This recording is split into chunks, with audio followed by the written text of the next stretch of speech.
Hola, ¿qué tal queridos amigos de Radio Sonora? Bienvenidos a esta emisión de El Reporte de Sonora Power para este miércoles. Ya es 19 de febrero y bueno, las hojas del calendario siguen su marcha desenfrenada para cerrar este primer bimestre, pero antes tenemos información. Mire usted, la presidenta de la República está enferma. Esto dijo Claudia Sheinbaum. Primero nos va a hablar el doctor David Kersenovich para que todos sepamos, todos los que traemos gripa, sepamos cómo debemos de cuidarnos.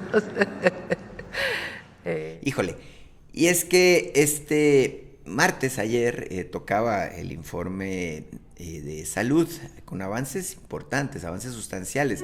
Quizá usted recuerde que el gobernador Alfonso Durazo daba fe de una serie de acuerdos que logró con el Consejo Técnico del IMSS para garantizar que se les incremente el sueldo a médicos especialistas que se busca que estén en Sonora. Bueno, Zoé Robledo, el director general del Instituto Mexicano del Seguro Social, fue más allá. Adelantó que este año se van a contratar a 586 nuevos especialistas médicos, es decir, se busca abatir totalmente el déficit que persiste, y además se busca que en los dos nuevos hospitales que entrarán en operación este año, por una parte el que era el Hospital General del Estado, que ahora será el Hospital de Zona número 15, justamente para Hermosillo, y el nuevo hospital de Navojoa, que entrará en operaciones en septiembre, pues tengan de buenas a primeras todo el personal que se necesita.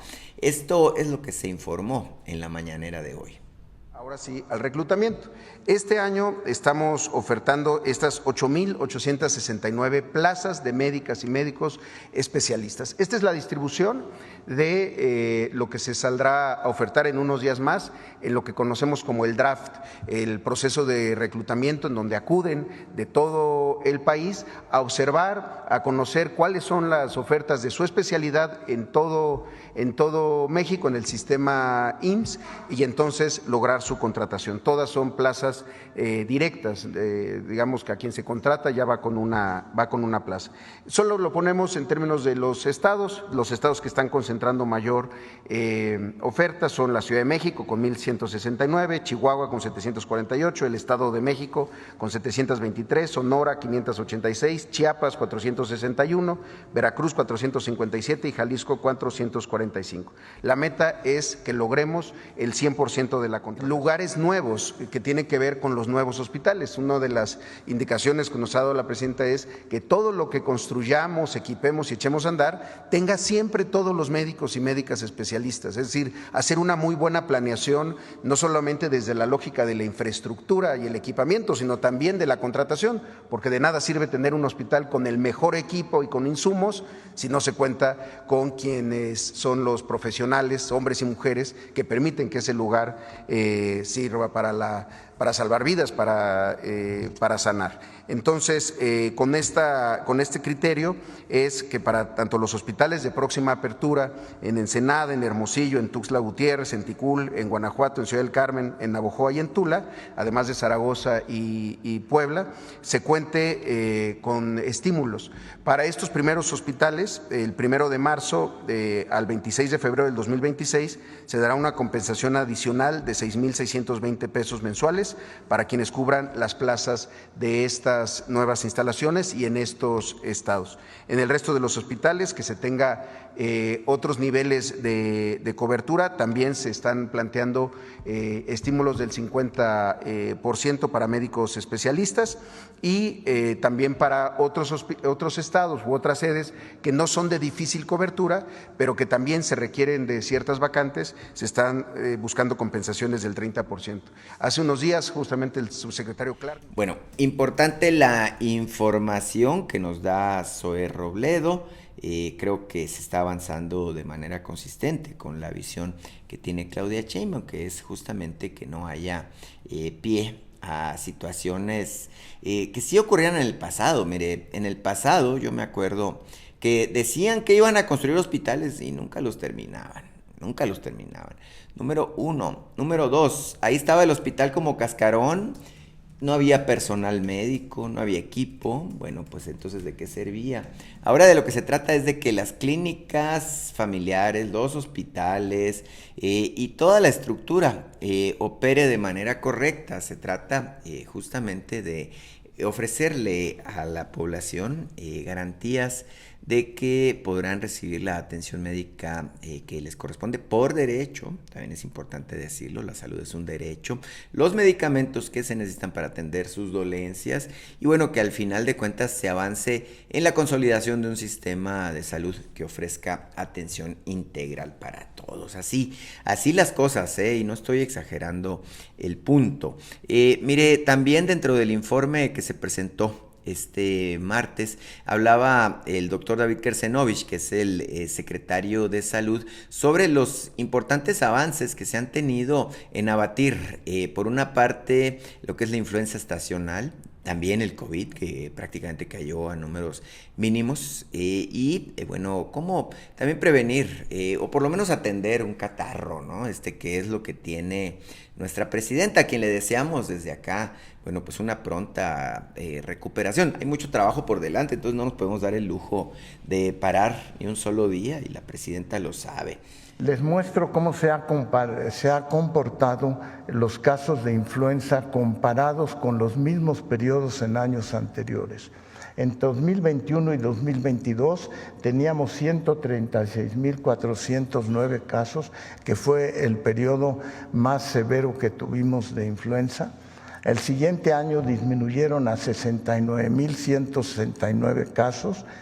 El año pasado a 36.974, y en la vacunación que empezó en octubre 24 hasta la fecha, llevamos 31.039 casos. O sea, se ha logrado disminuir los casos de influenza en el país. La siguiente diapositiva, por favor. ¿Qué ha pasado con el COVID? Con el COVID han ocurrido distintos factores. A la semana 18 de vacunación se han aplicado casi 6 millones de vacunas de COVID, teniendo un avance de 83.27% en la vacunación de COVID. ¿Por qué se ha disminuido el COVID? Por una parte por la vacunación, por otra por la inmunidad por rebaño, la gente que ya tuvo COVID durante periodos anteriores al actual. Pero toda esa mezcla, incluyendo cambio climático, etcétera, ha resultado, me pasa la siguiente diapositiva, por favor, vean el comportamiento que hemos tenido en casos de COVID y la importancia de iniciar en forma temprana la vacunación universal.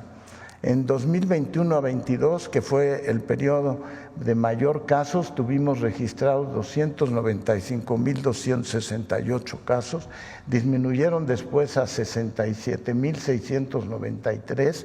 Parte del año pasado tuvimos 15.145 casos y en la actualidad documentados tenemos 3.065 casos, es decir, casi el 1% de lo que padecimos en la epidemia que tuvimos de COVID en la pandemia. Y eso se ha logrado entre la vacunación, la inmunidad por rebaño y el mismo cambio climático. La siguiente, por favor. ¿Por qué presentar esos datos? Porque seguimos teniendo casos que cuesta trabajo diferenciar entre enfermedad respiratoria aguda, y aquí les muestro algunos de los resultados del análisis cuando cualquiera de nosotros presenta un cuadro gripal. Si se dan cuenta en esta diapositiva, todos tienen malestar general, tienen cefalea, y uno entra en la duda de decir, ¿estaré teniendo COVID, estaré teniendo influenza o tengo un resfriado común? De los datos que tenemos, los pacientes que tienen COVID generalmente tienen fiebre y tienen poco dolor de garganta y poco catarro y congestión nasal. Tienen las manifestaciones generales de gripe. En cambio, el que tiene mayor severidad en fiebre, dolor de garganta, catarro y congestión nasal, las tres cosas, es el paciente que tiene influenza. Y el que tiene resfriado común también tiene dolor de garganta en menor cantidad, catarro, pero pocas veces tiene fiebre. Bueno, hablando de otras cosas, tenemos también un dato que creo que es muy relevante. La presidenta anunció el día de ayer una inversión muy importante de parte de Grupo Financiero Santander. El lunes estuvo Claudia Sheinbaum Pardo reunida con la señora Patricia Botín, que es la presidenta de este grupo financiero que proviene de allá, de España. Dicen, bueno, que los españoles son muy buenos banqueros, más cuando tienen operaciones en México. En este caso se trata del grupo financiero de origen vasco, es decir, de por allá de Cataluña, que es justamente Santander Central Hispano, así es como se llama allá por España. Esto dijo Claudia Sheinbaum. Una muy buena reunión. El Banco Santander, pues México representa un porcentaje muy importante de no solamente sus clientes, sino de su negocio, y tienen planteada distintas acciones que yo preferiría que son lo 2,000 millones de dólares en el caso de Santander. Bueno, y mientras Donald Trump sigue haciendo aspavientos, nosotros seguimos captando proyectos de inversión. 2,000 millones de dólares de parte de Santander. Hace unos días se informaba de otros proyectos y la presidenta decía, es que la inversión va a seguir fluyendo a México en la medida en que nuestro mercado interno también es un factor definitorio de este atractivo que tienen corporaciones de todo el mundo. Dicho lo anterior, señora, me tengo que ir. Mire, el tiempo es un verdugo implacable, usted ya lo sabe. Vamos a Sonora Noticias. Antes le recuerdo que usted nos puede seguir también en el canal digital Sonora Power en YouTube, también en nuestro portal www.sonorapower.com. Yo soy Demian Duarte y estamos a sus órdenes en mi cuenta de X, que es @DemianDu. Nos vemos y nos vamos.